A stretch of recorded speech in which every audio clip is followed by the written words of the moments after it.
Yeah, so she meets the Scarecrow next, which I'm guessing is your I favorite think scene. it's definitely probably my second or first favorite scene in that whole movie, just the whole cornfield scarecrow sequence, because again, my scarecrow antics. And I don't know, there's just something that I really enjoy about Dorothy and Scarecrow's interaction and the chemistry their friendship has.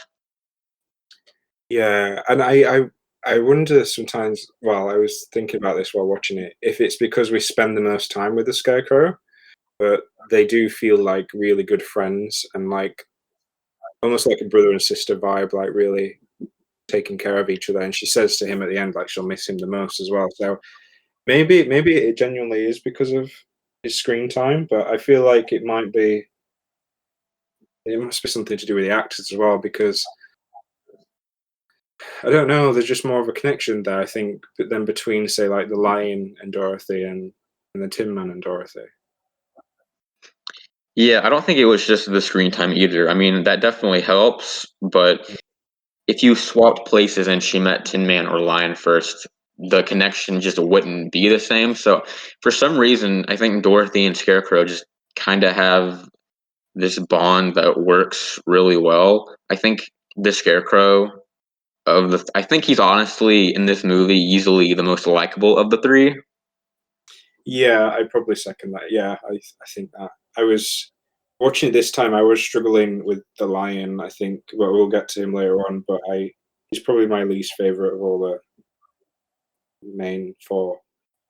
But Scarecrow, I don't know. I think there's like something even though he's a Scarecrow, I feel like he's more human maybe than the other two because the Tin Man's very like needs everybody's help to move, and if he falls over, he has to like everybody has to help him get back up. And the Lion's obviously a lion, but there's something about Scarecrow that makes him maybe like slightly more relatable because he's just kind of animated by himself almost. Yeah, I think it's sort of ironic because the Tin Man in the book actually was human, and we don't know if that's the case here. But he's the most human technically of the three, and he's the one that's supposed to be the most empathetic and the most sensitive. But Scarecrow still feels more human and more empathetic in this movie to me Yeah, yeah, he does actually. Now I'm thinking about it more. because he's very caring towards Dorothy. Just for a few examples, when Dorothy has to leave, Tin Man and Lion are just begging her not to go, and they're like crying.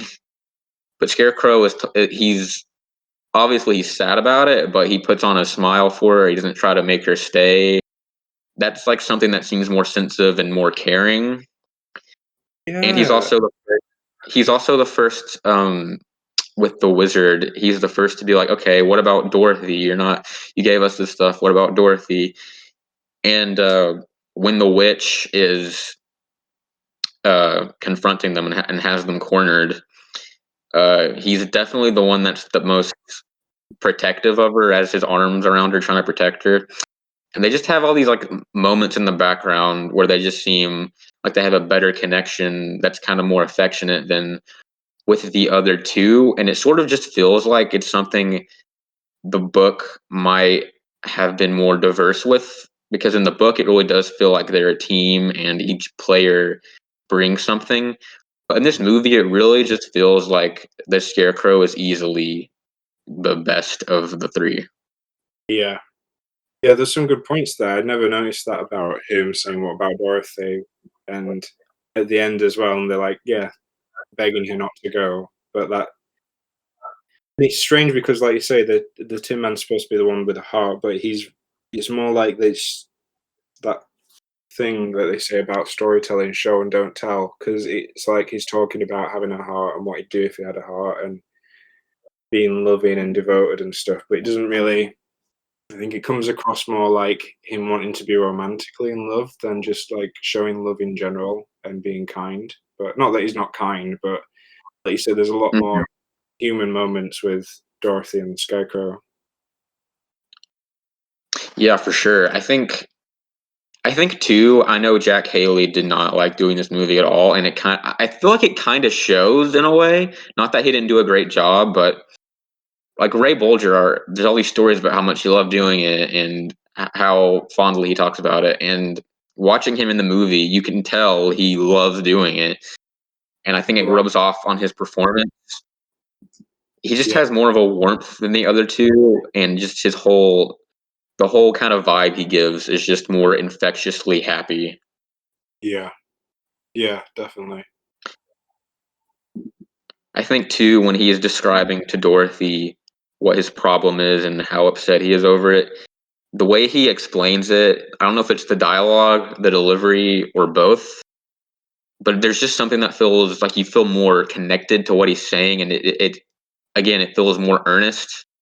And I think he and Judy Garland, they feel the most earnest of the entire cast as far as playing good guys. So I think that Yeah, also is a reason why they were such a good match uh, as a duo.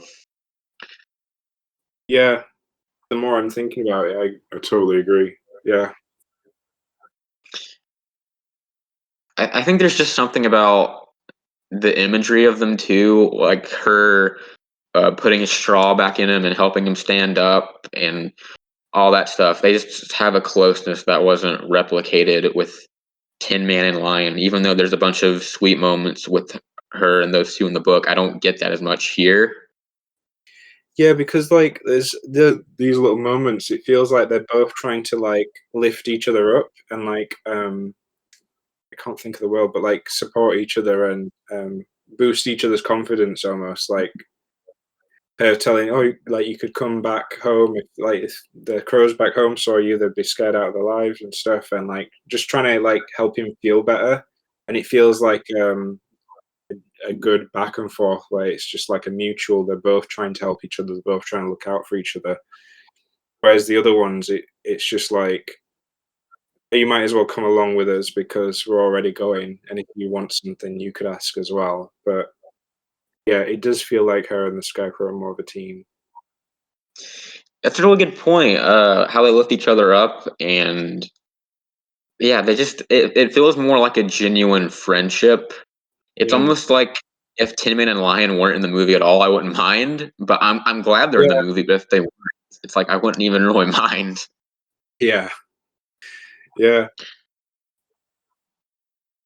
So yeah, I guess it sort of hinders the other two, but it really lifts up the Scarecrow because I think as a result, he's just super memorable. And I think Ray Bolger's performance, I mean, the way he moves and the way he just contorts his body and just is just jumping around and slamming his knees on the ground, like it really does look like he's a man made out of straw. And he did such a good job being so flexible and just not seeming human.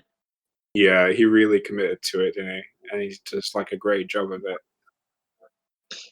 Even aside from the performance, the makeup on him looks so good. Like it looks like his face is actually physically made of burlap. Yeah, it does. And I think it shows considering I think I mentioned earlier that Ray Bolger had lines on his face for like a year or so after he did the movie So, what were the because lines? Are they like makeup, like residue of makeup lines, or lines in terms of like something that was stuck to his face and left a line? yeah, I'm not totally sure. I've even tried to look up pictures and I can't really see what it is that he's referring to, but I would love to see if anybody's ever analyzed it and like actually found what he was referring to. Yeah, So yeah, and I think too, if I only had a brain, the whole the whole sequence, there's just something about the way he sings it that just feels more wholesome than Tin Man or Lion, because Tin Man's almost feels uh, oddly kind of flirtatious with this idea of love, and the Lions is played for comedy. But Scarecrow's really feels like he's just singing out what he desires, and he's just this humble scarecrow, kind of lamenting about this thing that's been bothering him for so long to this random girl. Yeah, I think out of the three, I've always liked the Tin Man's one the most. But Hmm. thinking about it, it feels like out of the three, the Scarecrow genuinely wants to have a brain, and like it's like his greatest wish. But the other two, it's like, well, like you said, the lion's more for comedy, so it doesn't feel very serious. And then the Tin Man, it feels like I'd kind of like the idea of being in love just to see what it feels like, but it's not like I genuinely want this with all my heart. I'd love to be in love, but you get that with the Scarecrow. For sure. Um, have you ever seen the deleted dance number? No, I don't think I have. Oh, you haven't seen it? I don't think so. Oh, it is fascinating. It's the only deleted scene that was fully uncovered. They by miracle they uncovered it. I think in the 80s. Really? Yeah, it's on the DVD, and that's what I was referring to about how I would reenact it all the time. And it's like it shows Ray Bolger's just the way he can move. It's incredible. And I see why they deleted it because it's like this 4 minute long dance number that it kind of doesn't have anything to do with the story, and it's quite random. Okay. But in terms of just showing off how good he is at jumping around and bouncing around, it's like the best physical acting that would have been in the entire movie, and it's cut, and it's really fascinating to watch. I think it also shows Dorothy and Scarecrow's chemistry really well because there's just all different moments where he needs help and she has to lift him back up or put his straw back in. But yeah, it's like by miracle they uncovered that. It's the only deleted scene that they uncovered, and it's on every physical release. I think now, but it makes me wonder too. Um, just the other deleted scenes that could be out there that haven't been uncovered because we have amateur footage of it and we have some audio of that stuff, but that's the only one we fully have, and I would be fascinated to see if we ever get Wow, deleted footage. definitely. But yeah, another thing about Scarecrow, I don't know how many like stage productions you might have seen on YouTube of If I Only Had a Brain, but they always add in this extremely unnecessary prelude to the song, and they make the crows talk to Scarecrow and sing with him and dance with him, and I don't like it. Oh, what? So like the stage is that from like one of the stage versions of it for like Broadway? They all this prelude and this whole dance sequence with the crows and them singing at him, and I don't like it. It's really I don't know. I don't like it. I was just gonna. That sounds like again the Wiz. Uh, Although they don't sing and dance, and it's a bit of a waste. But I think they have scarecrows with Michael Jackson just kind of picking on him or like teasing him or something. I don't know if it's a song. I'm gonna Google that as well now afterwards. Yeah, I remember in The Wiz, the crows are like anthropomorphic. It's weird how in Oz some of the animals, really just any fantasy property, some of the animals talk, and some of them are just normal animals. Yeah, and as well in this film, I noticed there's a lot of just like random birds on set. Like there's like a pelican or something in the background of one of the scenes. It's just like they just brought in a few birds just to add to the scenery. Yeah. I guess Toto makes sense because he's a normal dog, but yeah, there's just like a lion is just a man a lion, but there's all these birds that are just normal birds, and the monkeys they seem like normal monkeys outside of the fact they can fly. Yeah, they don't seem like they can really talk, but they can somehow like understand the witch's orders.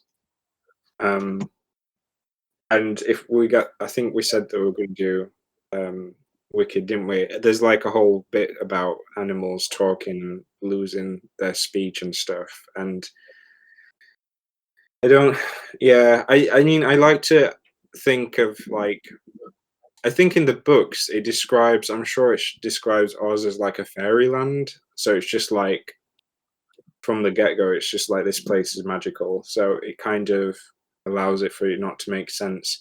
But I guess the lion really, there was no need for them to try and make the lion a man in a lion's costume. Like it could have been, I guess, like a puppet or something if they wanted to. It's just we always associate a lion with being a human or like a human dressed as a lion. They But I really like it when it's like a full lion. Yeah, they tried to use an actual lion for the movie. Did they? Yeah, I guess they were just going to have somebody voice the lion, but yeah, I don't think Oh, that would have worked very well because I'm sure the lip movement would not have looked good at all for the time. definitely more deaths on set if there was a lion back then. There were already so many, so many injuries and stuff. I can't imagine how much worse it could have been if they had that actual lion. They also couldn't have done the dance. They couldn't do the "We're off to see the wizard" if he was an actual lion. So that would have been unfortunate. Yeah, it would have been again, these are all things that are like been interpreted once by this film, but still kind of can't really escape it in other interpretations unless the cartoon versions or like CGI versions. So it will be interesting to see would they have like a man dressed up as a lion in the new film, or would they go full CGI lion? I would bet money they'll do CGI lion. I'd almost guarantee it because I don't think they'll do the musical approach. And I think if you don't do the musical approach, it's almost always going to be a No, CGI kind of more actual lion. yeah,